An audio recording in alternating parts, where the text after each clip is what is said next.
उर्स पर हाज़िरी दी और यहाँ पर बड़ी अक़ीदत के साथ मुल्क भर से बैरूनी मुल्क से भी लोग यहाँ पर आते हैं। अल्हम्दुलिल्लाह हमने भी दरगाह में आकर ग़िलाफ़ मुबारक को पेश किया और चादर गुल पेश की और अल्लाह रब्बुल इज़्ज़त से दुआ की कि अल्लाह इस अल्लाह के नबी के सच्चे में इस बुज़ुर्ग के साए में अल्लाह ताला मुल्क से तमाम बीमारियों का खात्मा कर दे और जुमला बीमारों को अल्लाह सेहत दे और मुल्क को तरक्की दे। हमने यहाँ पर हमारी जो भी मुरादें हैं यहाँ पर पेश की। इंशाअल्लाह हम यहाँ के मुत्तक़ी है क्योंकि यहीं से ही अल्लाह ने जो भी लोग यहाँ पर हाजिर होते हैं अल्लाह उनकी मुरादों को पूरी करता है।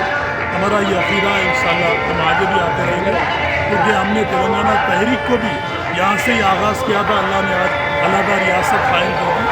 इंशाअल्लाह ये बुज़ुर्ग की बड़ी ख़ासियत है कि यहाँ पर जो भी इनके दर पर आता है वो अपनी मुरादों को पा लेता है। इंशाअल्लाह हमारी भी मुरादें थी, हमने भी रखी है। अल्लाह ने उसके हबीब के सदक़े में इस बुज़ुर्ग के साए में पूरी की है।